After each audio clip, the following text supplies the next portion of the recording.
শুভ সকাল বন্ধুরা। Happy with নতুন চ্যানেলের নতুন একটি ব্লগে আপনাদের সকলকে স্বাগত। আজ হচ্ছে বৃহস্পতিবার, সময় 8টার অনেকটা বেশি হয়ে গেছে। সকালের আশিবাসি কাজ সেরে এখন যাব নিচে, দেখি এবার কী করতে হয় নিচের কাজকর্ম। তো আজ সকাল থেকেই মেঘলা করে রয়েছে, বেশ সুন্দর ফুরফুরে হাওয়াও দিচ্ছে, ওয়েদারটা খুব একটা বেশি গরম লাগছে না। তবে বেলা বাড়ার সাথে সাথে একটু রোদ্দুরের তেজটা বাড়লেও ফাঁকা মাঠের মধ্যে বাড়ি যেহেতু না, সেহেতু অতটা গরম মনে হয় না। এই গরমটা কষ্ট হয় শ্রাবণ ভাদ্র মাসের যে গরমটা, ওইটাতে। কারণ ওই সময় আকাশ মেঘলা করে থাকে, কখনো আবার বৃষ্টির পর একদম থমথমে হয়ে যায়, গুমোট গরম, একটা ভ্যাপসানি গরম। ওই গরমটা না একদম নেওয়া যায় না। দেখায় চলুন বাইরে কি সুন্দর হাওয়া দিচ্ছে।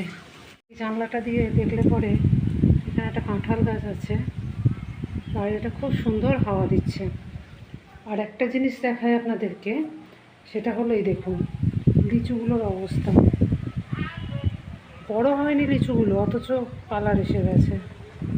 একদিন মাত্র বৃষ্টির জল পেয়েছে, আর কয়েকদিন বাড়িতে পাম্পের জল দেওয়া হয়েছে, তাতেই এই অবস্থা। কী যে হবে লিচুগুলোর হাল জানলা খুলে দেবে। কি সুন্দর হাওয়া দিচ্ছে দেখেছেন? দক্ষিণ দিকের জানলা তো, তাই এই ঘরে জানলা দিয়ে বেশ সুন্দর হাওয়া আসে। প্রত্যেকটা লিচুতে কালার এসে গেছে, অথচ বড় হয়নি। আর আমগুলো, এই গাছের আমগুলো বেশ দেখেছেন সুন্দর দেখতে। এখানে দুটো আমের গাছ একসঙ্গে আছে, দু ধরনের আম হয়। দুটো গাছ একসঙ্গে না প্রায় জোড়া লেগে গেছে ধরতে গেলে।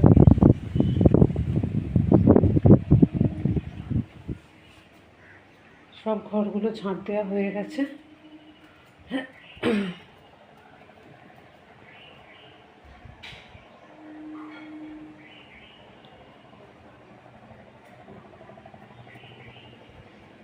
আর এই যে পেঁপে গাছটা দেখছেন, অনেকগুলো পাকা পেঁপে খাওয়া হলো। এখন গাছের মধ্যে 3টে আম আছে, পেঁপে আছে। আর এই গাছে থোকো থোকো আম হয়েছে, অর্ধেকের বেশি সব ঝরে গেছে। এখনও দেখুন আম গাছের তলায় কত আম পড়ে রয়েছে।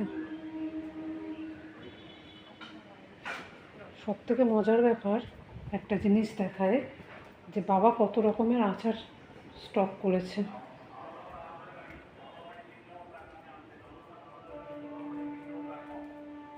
এই দেখুন, এটা একটা টক আচার করেছে,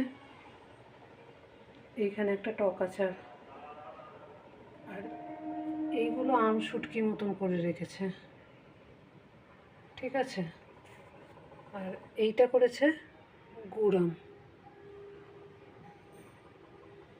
আপাতত 4 রকমের হয়ে গেছে। এটা কালকে করলো এই আচারটা, সর্ষে বাটা দিয়ে, পাতি লেবু লঙ্কা দিয়ে। কজন যে খাবে তার নেই ঠিক। আমের আচার খাওয়ার পাবলিক খুবই কম, তবু করতে হবে। করে সব বশত, বাড়িতে থাকেন তো বয়স্ক মানুষ, এইসবই করেন। তো চলুন এবার নিচে যাই, নিচে কাজকর্ম সারি একটু একটু করে। আজ আপনাদের একটা ইন্টারেস্টিং জিনিস দেখাবো, ঠিক আছে? গাড়ির কাছে কেন নামি, চলে আয়, পালিয়ে আয়, পালিয়ে আয়।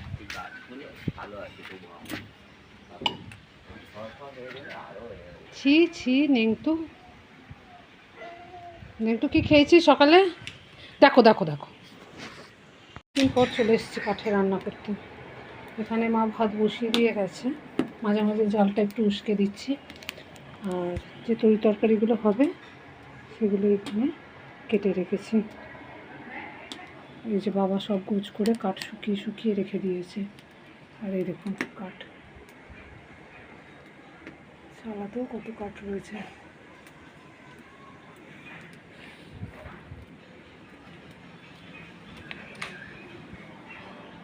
কাঠের অভাব নেই, কাঠ অফুরন্ত রয়েছে। দেখুন দরজার উপরে এখানে বাথরুমের ছাদে।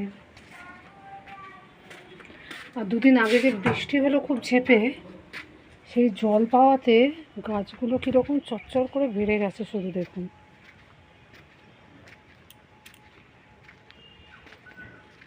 এখানে এই কলমি গাছগুলো, আজকে কলমির শাক তুলেছে ভাজা হবে বলে। আর এইখানটাতে লাল নোটে, দেখেছেন লাল নোটেগুলো কত বড় বড় হয়ে গেছে। হ্যাঁ, এটাও দুদিন তুলে খাওয়া হয়ে গেছে। বৃষ্টির জল পেয়েছে তো, যার জন্য সব চচ্চর করে বেড়ে গেছে। আর এখানে ঢ্যাঁড়স গাছগুলো দেখুন, ছোট ছোট গাছ, তারই মধ্যে ফুল আসার মুখে হয়েছে, হাইব্রিড হবে হয়তো। আর এখানে পাট শাকগুলো ঝাঁপিয়ে হয়েছে, 3-4 দিন হয়ে গেল খাওয়া হয়ে গেছে পাট শাক। কুমড়ো শাকগুলো বেশ লতিয়ে লতিয়ে ভালোই হয়েছে, জল পেয়েছে তো গাছগুলো, যার ধরুন চচ্চর করে বেড়ে গেছে। সব থেকে ভালো লাগছে লাল শাকগুলো, লাল নোটেগুলো। আর মুগ কড়াইগুলো ভালোই বড় হয়েছে। প্রত্যেক দিন শাক খাওয়া হচ্ছে, একদিন কলমির শাক, একদিন পাট শাক, একদিন লাল শাক। শাকের অভাব নেই বাড়িতে। কিন্তু দুঃখের বিষয়, এখানে বরবটি গাছটা শুকিয়ে গেছে। বাবা কি একটা ওষুধ দিয়েছিল, পরিমাণে বেশি হোক আর যাই হোক, গাছটা না শুকিয়ে গেছে। বাঁচবে কি না কে জানে, এটাই বোঝা যাচ্ছে না। পাতাগুলো কেমন হয়ে গেছে, পোকা ধরে গেছিলো বলেই তাই। আর এইগুলো মনে হয় হয় ঝিঙে গাছ, না হলে শশা গাছ, এর মধ্যে কোনো একটা হবে, আমি ঠিক বলতে পারছি না। এখানেও খানিকটা পাট শাক লাগিয়েছে, প্রচুর পাট শাক হয়েছে। দেখেছেন কত আম পড়ে আছে।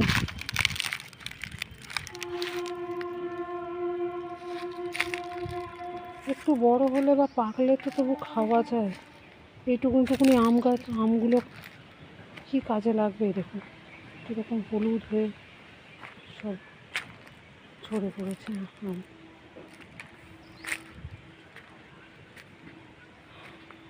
কত বড় বড় আমগুলো দেখুন কীভাবে পড়ে নষ্ট হচ্ছে। গত বছর আম হয়নি, তবু একরকম। এরকম দেখেছেন ভীষণটা কেমন হয়েছে। সব আমগুলো কীরকম হয়ে গেছে দেখুন। এখানেও কাঠগুলো চালাবে।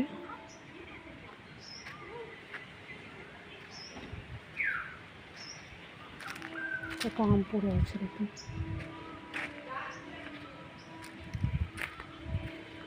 আমতলাতেই জড়ো করে রেখে দিই, কেউ যদি কুড়োয় তো কুড়োবে। এখানে আর একটা আম পড়ে আছে, হ্যাঁ কেউ যদি আম কুড়োতে আসে নিয়ে যাবে, আমাদের আর কত আম লাগবে।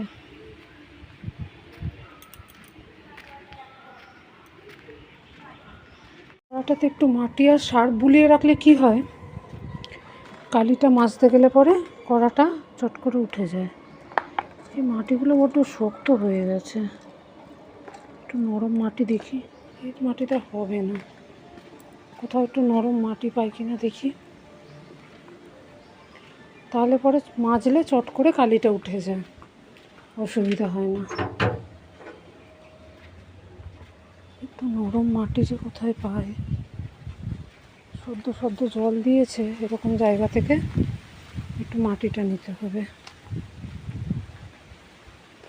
এখানে আছে, এখানে পাম্পের জল এক্সট্রা হয়ে গেলে পরে তো ট্যাঙ্কি থেকে, এটা ঠিক আছে। এই যে একটু নিয়ে নিয়েছি।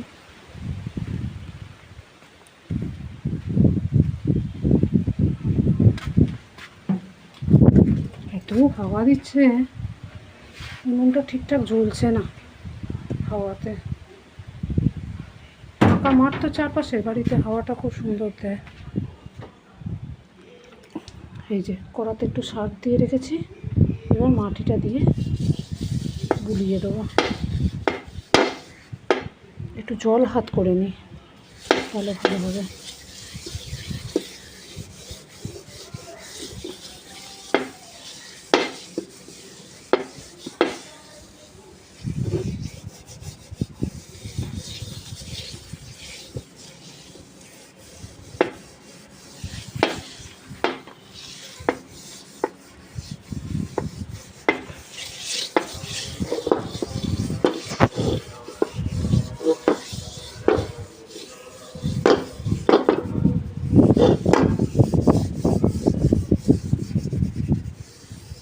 এই হবে, একটু রোদ্দুরে শুকোক, ততক্ষণে ভাতটা হয়ে যাবে। ভাত ফুটেই গেছে, একটু কাঠ দিয়ে দিতে হবে।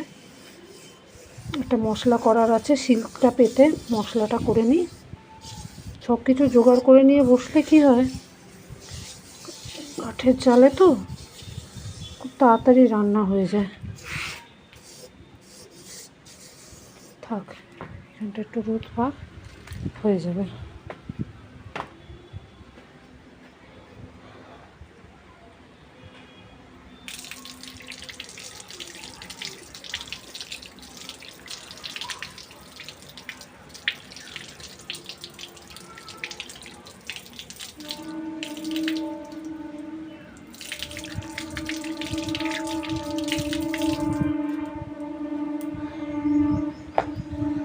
চলুন শিলটা পেতে মশলাটা করে নিই। ভাত ফুটে গেছে, তবে একটু কাঠ দিতে হবে মনে হচ্ছে, একটু কাঠ দিয়ে দিই।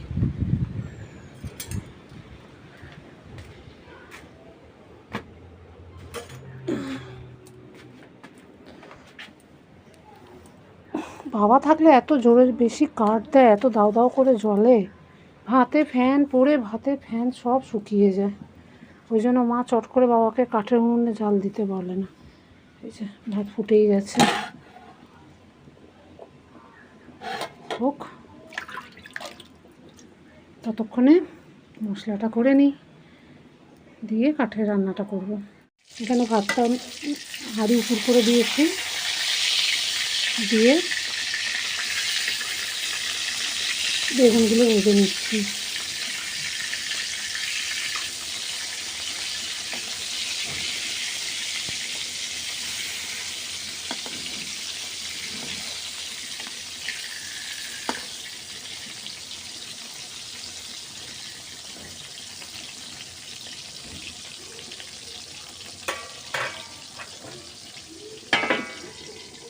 বেগুনটা হয়ে গেলে ঢ্যাঁড়সটা ভাজবো।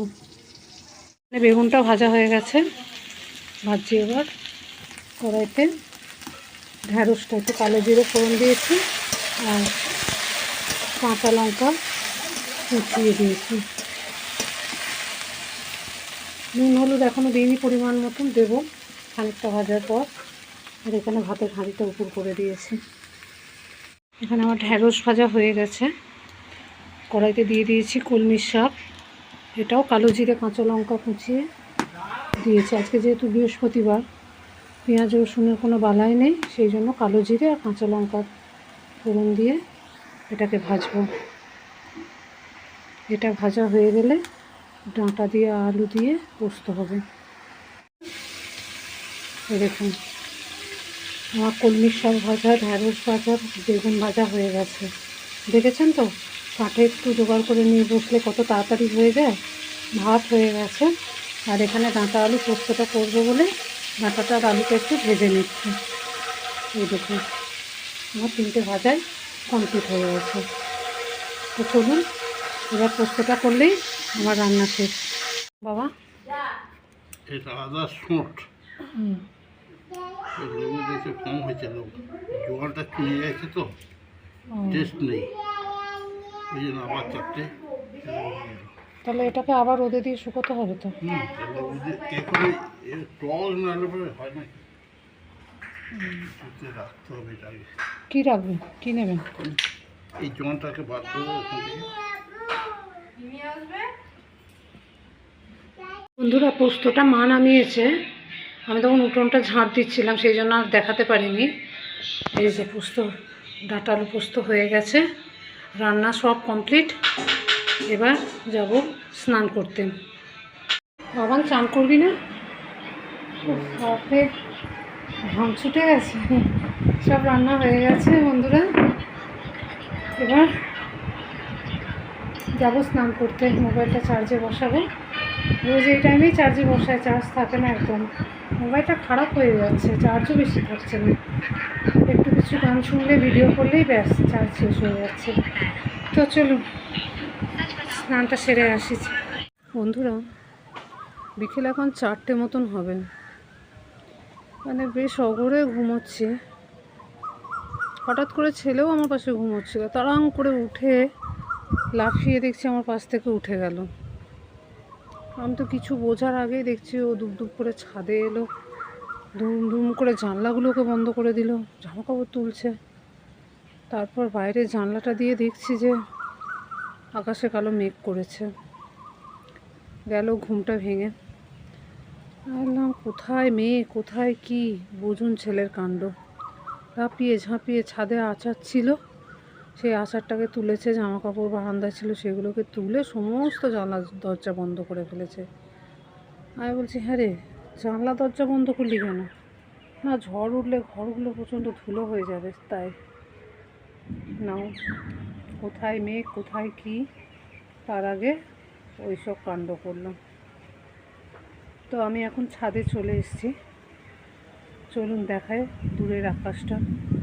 দূরে কোথাও মেঘ ডাকছে আর ঠান্ডা হাওয়া দিচ্ছে। বেশিক্ষণ ছাদে থাকবো না, কারণ আকাশ ডাকাতে আমার প্রচণ্ড ভয় লাগে। পূব আকাশে মেঘটা করেছে দেখুন, শুধু প্রচণ্ড কালো মেঘ করেছে, দেখেছেন? বিদ্যুৎ চমকাচ্ছে, আকাশও ডাকছে দূরে।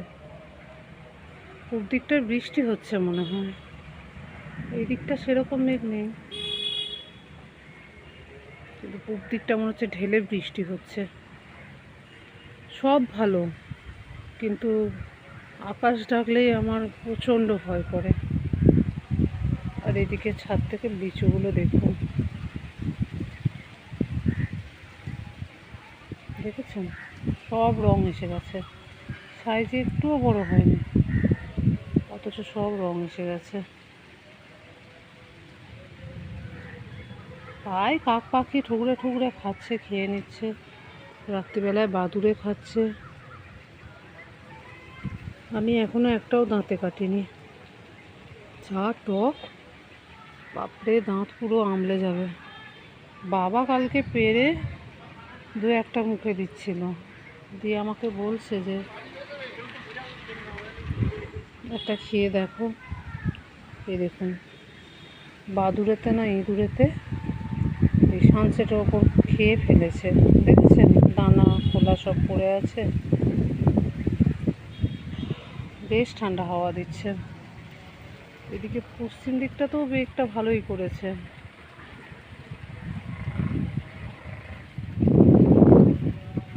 দারুণ সুন্দর ওয়েদারটা, চারপাশটা পুরো ঠান্ডা হয়ে গেছে। মনে হয় পূব দিকটাতে বৃষ্টি হচ্ছে, শেওড়াফুলি বেওড়াফুলি বা সিঙ্গুর টিঙ্গুর ওই দিকটাতে। আর ওই দিকটা দেখায় দাঁড়ান,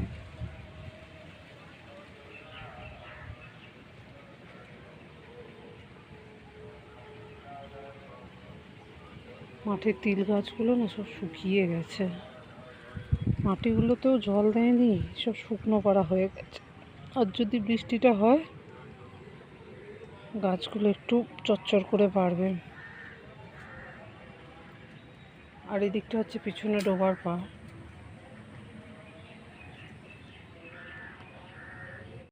সকাল থেকে একটু একটু করে ভিডিওটা অনেকটা করলাম, আর বাড়াবো না। তো বন্ধুরা, আমার ভিডিওটা আজকে এই পর্যন্ত, এখানেই শেষ করলাম। দেখা হবে পরের একটা নতুন ভিডিওতে। ততক্ষণ পর্যন্ত সবাই ভালো থাকবেন, সুস্থ থাকবেন।